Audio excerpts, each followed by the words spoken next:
Hello বন্ধুরা, welcome সবাইকে।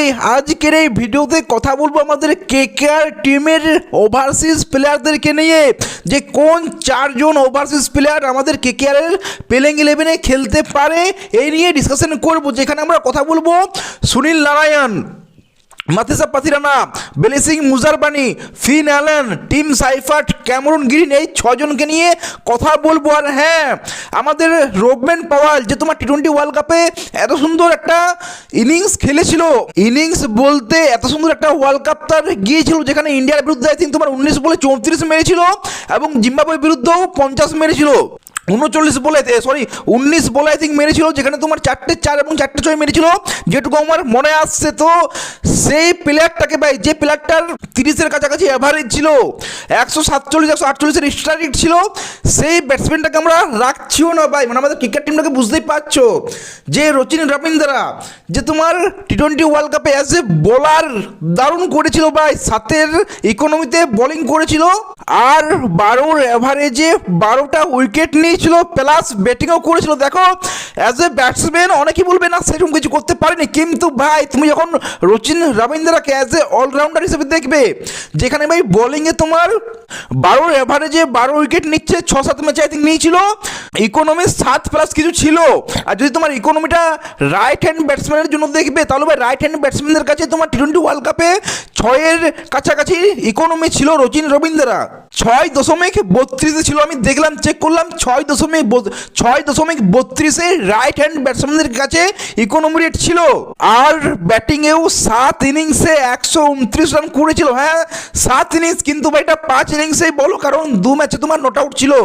ব্যাটিংয়ের অ্যাভারেজ ছিল 26-এ এবং স্ট্রাইক রেট ছিল 135 আই থিঙ্ক। ঠিক আছে, তো ভাই দেখো, যে বোলিং এত সুন্দর বোলিং করছে, ব্যাটিংয়ে খারাপ না।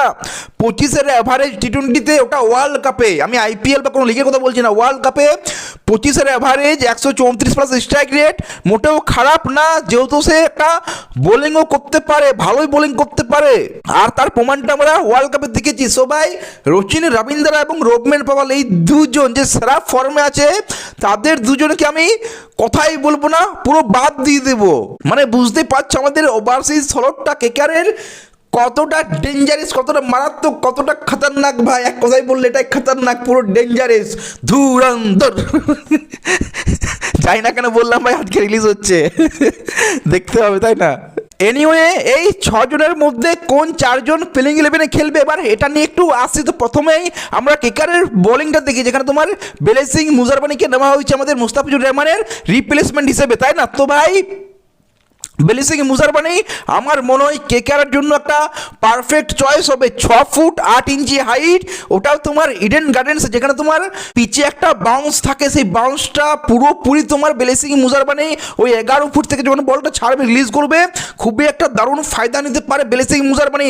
খুবই একটা ভালো চয়েস হবে ইডেনের পিচে ব্লেসিং মুজারবানি। টি-20 ওয়ার্ল্ড কাপও দেখেছি আমরা, 6 ম্যাচে কি 7 ম্যাচে তোমার 13-14টা উইকেট নিয়েছিল, ইকোনমি রেটটাও খুবই ভালো। টি-20-র খেলাতে দেখলে ভাই সে 90+ উইকেট নিয়ে নিয়েছে পুরো টি-20-র ইতিহাসে। সো একটা খুবই ভালো প্লেয়ার তোমার ব্লেসিং মুজারবানি, স্পেশালি আমাদের কেকেআরের জন্য ইডেনের পিচে খুবই একটা ভালো অপশন, যে তোমার ডেতে বল করতে পারে, মিডল অর্ডারে বল করতে পারে, পাওয়ার প্লেতে বল করতে পারে, স্লোয়ার দিতে পারে, ইয়র্কার দিতে পারে, সব কিছুই করতে পারে। একটা বোলার যেটা করা উচিত সব কিছু তোমার ব্লেসিং মুজারবানি করতে পারে। তো আমার মনে হয় খুবই একটা বেস্ট অপশন হবে ব্লেসিং মুজারবানি। এছাড়া তোমার মাথিসা পাথিরানা, খবর আসছে যে ভাই সে প্রথম ম্যাচ থেকে কেকেআরের হয়ে খেলবে, প্রথম ম্যাচ থেকে সে অ্যাভেলেবেল হয়ে আছে। আমার কাছে আপাতত যে নিউজটা আছে, সেখান থেকে আমি বলছি যে মাথিসা পাথিরানা প্রথম ম্যাচ থেকে হয়তো খেলতে পারে। তো ভাই পাথিরানা একাই ম্যাচটা ফিনিশ করতে পারে, ফিনিশ করতে মানে যে বোলার হয়ে বলছি আমি, কেকেআর হয়ে একাই ম্যাচটা ফিনিশ করতে পারে। যেদিন ওর দিন থাকবে সেদিন একাই ও 4, 5, 6 উইকেট নিতে পারে, ওটাও ক্ষমতা রাখে ভাই।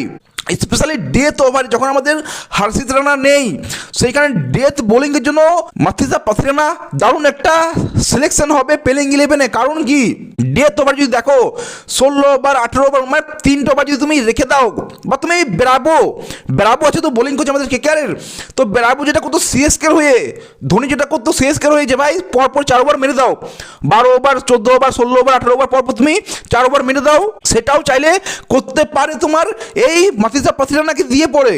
আর ওর সাথে বরুণ চক্রবর্তী, সুনীল নারায়ণ বা তোমার ব্লেসিং মুজারমানি বা তুমি যাকেই বলো, এক এক 2 ওভার মারতেই পারে। সবাই বোলিংটাও খুবই একটা ডেঞ্জারাস হবে যদি তোমার পাথিরানা খেলে, তার সাথে তোমার ব্লেসিং মুজারমানি। আর যখন তোমার ব্রাভোর মতো একটা বোলিং কোচ পাবে, আমার মনে হয় স্লোয়ারটা পুরো পারফেক্ট ওকে বুঝিয়ে দেবে, খুবই একটা ভালো বোলিং কোচ পাবে। পাথিরানা যে হিসেবে বোলার আমি সেই হিসেবে বলছি। হ্যাঁ, ব্রাভো তোমার ব্লেসিং মুজারমানির জন্য হয়তো এতটা ইম্পর্টেন্ট হবে না, কিন্তু ভাই মাতিসা পাথিরানার জন্য খুবই একটা ইম্পর্টেন্স হবে, কারণ সে ভাই 145 150 বল করতে পারে, স্লোয়ার দিতে পারে ভাই, ওই অ্যাঙ্গেলের সাথে খুবই একটা ভালো বোলার হবে মাতিসা পাথিরানা, যেটা আমার পার্সোনালি মনে হয় কেকেআরের জন্য। সো যদি মাতিসা পাথিরানা, ব্লেসিং মুজারমানি দুজনকে খেলানো যায় কোনোভাবে, তার সাথে বরুণ চক্রবর্তী, সুনীল নারায়ণ, ভাই এই 4 ওভার কি করবে কেকেআর বুঝতে পারছো। 4 ওভার খুব একটা ডেঞ্জারাস, তার সাথে ক্যামেরন গ্রিন এবং বৈভব অরোরা থাকছে, তো বোলিং ডিপার্টমেন্টটা খুবই একটা ডেঞ্জারাস। আর হ্যাঁ, অনুকূল রয়কে ভুললেও চলবে না ভাই, অনুকূল রয় খুবই একটা ভালো স্পিনার, ও প্রথমে অ্যাজ এ স্পিনারই আসে, প্লাস আমরা আরও ব্যাটিংটা পাবো। সো ভাই বরুণ চক্রবর্তী, সুনীল নারায়ণ, অনুকূল রয়, মাতিসা পাথিরানা, ব্লেসিং মুজারমানি, তার সাথে ক্যামেরন গ্রিন, বৈভব অরোরা, মানে বোলিংটা একটা মারাত্মক বোলিং লাইন আপ হবে। কিন্তু ভাই প্রশ্ন এখানে আসছে, খেলানো যাবে কি দুটো বোলারকে একসাথে, পাথিরানা এবং ব্লেসিং মুজারমানি দুজনকে কি একসাথে খেলানো যাবে? আমার মনে হয় না, পসিবল না, দুজনের মধ্যে একজনই খেলতে হবে। কারণ ভাই ওপেনিং আবার Finn Allen, Tim Seifert, Cameron Green. যদি ভাই ফিন অ্যালেন, টিম সাইফার্ট খেলানো যায়, যে তোমার টি20 ওয়ার্ল্ড কাপে টপ 5-এ দুজনেই ছিল ভাই, টপ 5 রান স্কোরারের দুজনেই ছিল টিম সাইফার্ট এবং ফিন অ্যালেন। আর টিম সাইফার্ট আর ফিন অ্যালেন দুজনেই খুব একটা মারাত্মক প্লেয়ার, যে ইডেন গার্ডেন্সের মতো পিচে ভাই যদি চলে তো ভাই হাওয়া হাওয়া হাওয়া বের করে দেবে ভাই, যদি এই দুজন ব্যাটসম্যান চলে, ফিন অ্যালেন এবং টিম সাইফার্ট, তার সাথে 3 নম্বরে ক্যামেরন গ্রিন, ভাই কি মারাত্মক হবে ব্যাটিং লাইন আপটা। কিন্তু প্রবলেম আসছে এটাই, যেটা আমাদের বোলিংয়ে প্রবলেম আসছিল, ব্লেসিং মুজারমানি, পাথিরানা দুজনকে একসাথে খেলাতে পারবো না। সেরকম এখানেও তোমার রাহানে ক্যাপ্টেন, রিঙ্কু সিং না, তো তোমাকে রাহানে কে খেলাতেই হবে এবং ওপেনিংয়ে খেলাতে হবে। আমার তো মনে হয় যদি 3 নম্বরে খেলে, তাহলে রাহানের জন্য খুবই একটা খারাপ জিনিস হবে এবং রাহানে কেকেআরের জন্য খুবই একটা খারাপ করবে, যেটা আমার পার্সোনালি মনে হয়। 3 নম্বরে রাহানে খুব একটা বাজে, আমার তো মনে হয় ভাই রিঙ্কু সিং বেস্ট অপশন হতো, রাহানে এজ এ ব্যাকআপ খুবই ভালো একটা অপশন হতো ওপেনিংয়ে। কিন্তু চলো, রাহানে যখন ক্যাপ্টেন ও খেলবেই, তো ভাই ওপেনিং একটা সেরা হবে। তো এখন আমরা ধরছি ওপেনিংয়ে ফিন অ্যালেন খেলছে এবং তার সাথে রাহানে, মানে ফিন অ্যালেন একটাই তোমার ওভারসিজ প্লেয়ার, দেন তোমার আসছে আমাদের ক্যামেরন গ্রিন, যাকে কেকেআর 25 কোটিতে নিয়েছিল, 25-26 কোটিতে কেকেআর নিয়েছিল, মোস্ট এক্সপেন্সিভ প্লেয়ার ছিল, এক্সপেন্সিভ, হ্যাঁ এক্সপেন্সিভ প্লেয়ার ছিল তোমার ক্যামেরন গ্রিন। আর দেখো ক্যামেরন গ্রিন ভাই, যে শেষ ম্যাচেও তোমার অস্ট্রেলিয়ার হয়ে অস্ট্রেলিয়ার কিছু একটা খেলা চলছিল, ওখানে 130 রান মেরেছিল। তো ভাই ক্যামেরন গ্রিন আমার মনে হয় না তোমার রাসেলের থেকেও বেশি বড় একটা ইম্প্যাক্ট তোমার কেকেআর হয়ে দিতে পারে।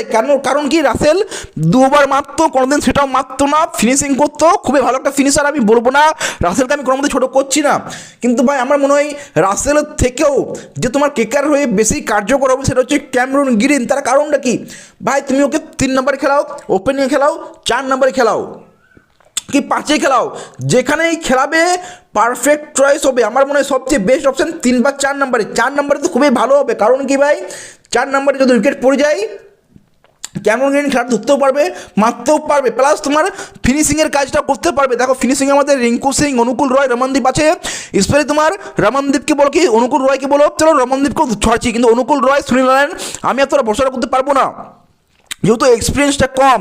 সেখানে ভাই যদি ক্যামেরন গ্রিন 4 নম্বরে নেমে টিকে থাকে শেষ পর্যন্ত, তাহলে ক্যামেরন গ্রিনের এতটা এক্সপিরিয়েন্স আছে, প্লাস ওর এতটা ক্ষমতা আছে যে ভাই একাই ম্যাচটা ফিনিশ করে দিতে পারবে। কিন্তু তুমি যদি তেজাস্বী সিং ধাইয়াকে খেলাও 5 নম্বরে, তাহলে আমার মনে হয় ক্যামেরন গ্রিন সবচেয়ে বেস্ট অপশন হবে 3 নম্বরে। যদি 5 নম্বরে ধাইয়া খেলে, তাহলে 3 নম্বরে ক্যামেরন গ্রিন সবচেয়ে একটা বেস্ট অপশন হবে। আমার মনে হয় ক্যামেরন গ্রিনের জন্য ভালো হবে, কেকেআরের জন্য খুব একটা ভালো হবে। আমি চাই যে ধাইয়া যেন 5 নম্বরে অ্যাজ এ উইকেট কিপার খেলুক, কারণ ফিন অ্যালেনের ভাই আঙুলে একটু চোট আছে, আমরা যতটুকু জানি। সবাই কতটা চোটটা ঠিক আছে, ফিন অ্যালেন উইকেট কিপিং করবে কিনা সেটা আমরা জানি না। তাই আমার মনে হয় ধাইয়াকে খেলানো উচিত এবং উইকেট কিপার করানো ওকে উচিত। আর সুনীল নারায়ণ একে তুমি কি করে বাদ দেবে ভাই?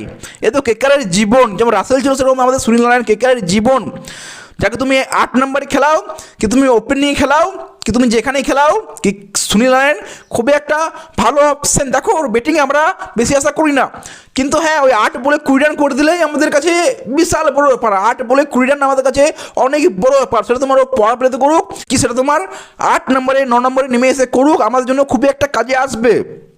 সো 8 বলে 20 রানের জন্য আমার মনে হয় ও 8 নম্বরেই বেস্ট হবে আর সেটাও করতে পারবে। আর এইখানে আমরা সুনীল নারায়ণের ব্যাটিং নিয়ে আমরা কিছু বলছি না, কারণ কি, কারণ সুনীল নারায়ণ একজন বোলার, মানছি বোলার অলরাউন্ডার, কিন্তু ভাই সুনীল নারায়ণ যেটা তোমার করে বোলিংয়ে সেটা আমার মনে হয় না, যেটা করে আসছে এত বছরের পর বছর, এত বছরের পর বছর, সেটা আমার মনে হয় না কোনো বোলার কোনো টিমের জন্য এখনো পর্যন্ত করেছে। সেইটা অ্যাজ এ স্পিনার হয়ে বলছি কথা, আমি বুমরার সাথে তুলনা করছি না, কিন্তু আমি অ্যাজ এ স্পিনার আমার মনে হয় সুনীল নারায়ণ যেটা করে এসেছে ভাই, বরাবর 7-8 ইকোনমিতে রান রেট দিয়ে ব্যাটসম্যান এলেই একটু সাবধান হয়ে যায় ভাই, সুনীল নারায়ণকে সিঙ্গেল নিয়ে পের করে দিই, মানে এতটা চাপে থাকে ব্যাটসম্যান যখন তোমার সুনীল নারায়ণ বোলিং করতে আসে, আর এটা এখনও আছে। তো আমার মনে হয় সুনীল নারায়ণ খুবই একটা ভালো অপশন, ওকে কোনো মধ্যে বাদ দেওয়া যাবে না। তো সুনীল নারায়ণকে তুমি বাদ দিতে পারবে না। ক্যামেরন গ্রিন যাকে এত টাকায় তুমি কিনেছো যে তোমার ব্যাটিং করতে পারে, বোলিং করতে পারে, দারুণ ফিল্ডার, সব কিছুই করতে পারে, ফিনিশিং করতে পারে, ওপেনিং করতে পারে, মানে ওকে তুমি কি করে বাদ দেবে? তো ক্যামেরন গ্রিনকে তুমি বাদ দিতে পারছো না, ফিনল্যান্ডকে তুমি বাদ দিতে পারছো না। যদি খুবই বাজে গেল 5-6টা ম্যাচ চলো না, তখন তুমি টিম সাইপারকে নিয়ে আসতে পারো, কিন্তু ভাই ফিনল্যান্ড তুমি বাদ, আমার মনে হয় না সে বাদ হবে বলে। তো ফিনল্যান্ড, ক্যামেরন গ্রিন, বা তুমি ফিনল্যান্ড বা টিম সাইফার দুজনের মধ্যে একজন, ক্যামেরন গ্রিন, সুনীল নারায়ণ, এই 3 জন তো বাদ হচ্ছে না। দেন তোমার বোলিংয়ে পাথিরানা এবং ব্লেসিং মুজারবানি, এখানে আমার মনে হয় কেবল একজন খেলবে, যেটা আমার মনে হয়, কারণ দুজন খেলানোটা চাপ হয়ে যাবে। কিন্তু যে দুজনেই খেলে খুবই ভালো হবে বোলিং লাইন আপটা, কিন্তু একজন খেললেও খারাপ হবে না ভাই, খারাপ হবে না। কারণ ভাই মাথিসা পাথিরানা, বরুণ চক্রবর্তী, ভাইবা বড়োরা, সুনীল নারায়ণ, 4টা আমরা খুবই ভালো বোলার পাচ্ছি। তার সাথে তোমার অনুকূল রয় আছে, ক্যামেরন গ্রিন আছে, আর ইম্প্যাক্ট প্লেয়ার হিসেবে তুমি কার্তিক ত্যাগী কি তোমার উমরান মালিক, যাকে ইচ্ছে তুমি খেলাতে পারো কি আকাশদীপ, খুবই একটা ভালো অপশন হবে। তো আমার মনে হয় বোলিংয়ে তুমি একটা বোলার কম করতে পারো, কিন্তু ভাই ব্যাটিংয়ে তো না ভাই, ব্যাটিংয়ে কোনো মতে আমি এটা মানছি না। তো এখানে তোমরা দেখতে পাচ্ছ আমার মনে হয় এই প্লেইং 11টাই বেস্ট অপশন হবে। এখানে তোমরা দেখতে পাচ্ছ রিঙ্কু সিংকে আমি 4-এ খেলাচ্ছি, আমি এটা নিয়ে আগেও বলেছিলাম যে রিঙ্কু সিং 4 নম্বর খেলাচ্ছি, আমার রিঙ্কু সিং 4-এই খেলবে, এটা আমার টিম ভাই, এটা রাহানের টিম না। আমি জানি এটা কেকার কোনোদিনই করবে না, রিঙ্কু সিং 4 নম্বরে কোনো মতেই খেলবে না, যখন একটা ক্যাপ্টেন্সি পাচ্ছে না, আমার মনে হয় না রিঙ্কু সিং তোমার 4 নম্বরে খেলবে। হ্যাঁ, যদি নেক্সট বছর রিঙ্কু সিং ক্যাপ্টেন হয় তাহলে তো রিঙ্কু সিং 4 নম্বরে খেলবে, কিন্তু আমার এখন মনে হয় না তোমার রিঙ্কু সিং 4 নম্বরে খেলবে। কিন্তু এটা আমার প্লেইং 11 ভাই, আমার মনে হয় যেটা কেকারের জন্য বেস্ট আমি সেটা বানাচ্ছি।